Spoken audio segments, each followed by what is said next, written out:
കന്യകമറിയമേ സംരക്ഷിക്കണമേ. കന്യകമറിയമേ സംരക്ഷിക്കണമേ എന്ന പ്രാർത്ഥന ക്രിസ്തീയ വിശ്വാസത്തിൽ അമ്മ മറിയത്തെ സഹായത്തിന്റെയും സംരക്ഷണത്തിന്റെയും മാതൃസ്നേഹത്തിന്റെയും പ്രതീകമായാണ് അഭിസംബോധന ചെയ്യുന്നത്. ഈ പ്രാർത്ഥനയുടെ ഓരോ വരിയും മനുഷ്യജീവിതത്തിലെ സാധാരണമായ ആശങ്കകൾ, പ്രയാസങ്ങൾ, ദുഃഖങ്ങൾ, രോഗങ്ങൾ, കുടുംബ സംരക്ഷണം എന്നിവയുമായി ബന്ധപ്പെട്ടു നിൽക്കുന്നു. അതിനാൽ ഇത് ദൈവമാതാവിന്റെ മാതൃത്വത്തിലേക്കുള്ള ഒരു സമർപ്പണവും ആത്മവിശ്വാസവുമാണ്. പ്രാർത്ഥനയുടെ ആദ്യ വരികളിൽ കന്യക മറിയത്തെ നമ്മുടെ ജീവിതത്തെയും വീടുകളെയും സംരക്ഷിക്കണമെന്നുള്ള അപേക്ഷയുണ്ട്.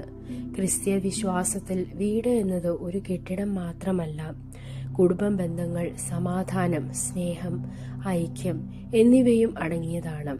അതുകൊണ്ട് നിന്റെ പരിശുദ്ധ മറവിൽ സംരക്ഷിക്കണമേ എന്നതിലൂടെ ദൈവമാതാവിന്റെ സാന്നിധ്യവും ദൈവിക പരിരക്ഷയും കുടുംബത്തിന്റെ ജീവിതത്തിൽ നിറയണമെന്ന ആഗ്രഹമാണ് സൂചിപ്പിക്കുന്നത്.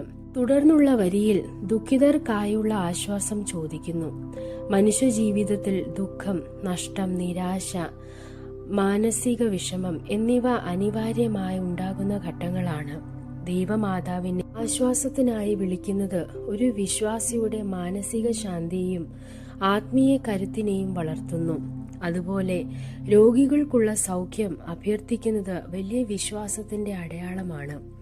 രോഗങ്ങളും കഷ്ടപ്പാടുകളും വന്നാൽ ദൈവത്തോട് ആശ്രയിക്കുന്നതിലൂടെ മനുഷ്യഹൃദയം പ്രത്യാശയും ധൈര്യവും കണ്ടെത്തുന്നു. മറിയം ഇടപെടുന്നവളാണെന്ന വിശ്വാസം വിശ്വാസിയെ ആത്മീയ ചികിത്സയിലും സമാധാനത്തിലും എത്തിക്കുന്നു. ബലഹീനർക്ക് ശക്തിയും നൽകണമേ എന്ന വരി മനുഷ്യർക്ക് ദൈനംദിന ജീവിതത്തിൽ നേരിടുന്ന മാനസികവും ആത്മീയവുമായ ദുർബലതകളെ കുറിച്ചുള്ളതാണ്. പലപ്പോഴും ജീവിതത്തിലെ ഉത്തരവാദിത്തങ്ങൾ, സമ്മർദ്ദങ്ങൾ, ഭയങ്ങൾ, ആശങ്കകൾ മനുഷ്യരെ ക്ഷയിപ്പിക്കുന്നു. അത്തരത്തിൽ ദൈവമാതാവിന്റെ ശക്തി തേടുന്നത് ആത്മവിശ്വാസം പുതുക്കാൻ സഹായിക്കുന്നു. അവസാനമായി, എന്നെയും എന്റെ കുടുംബത്തെയും നിന്റെ മാതൃത്വ സംരക്ഷണത്തിൽ ഏൽപ്പിക്കുന്നു എന്ന സമർപ്പണവാക്യം പ്രാർത്ഥനയുടെ ഹൃദയമാണ്.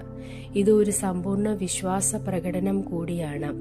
മനുഷ്യന്റെ ജീവിതം ദൈവമാതാവിന്റെ കരുതലിൽ ഏൽപ്പിക്കുന്നതിലൂടെ ആത്മീയ സുരക്ഷയും ആത്മശാന്തിയും ലഭിക്കുന്നു.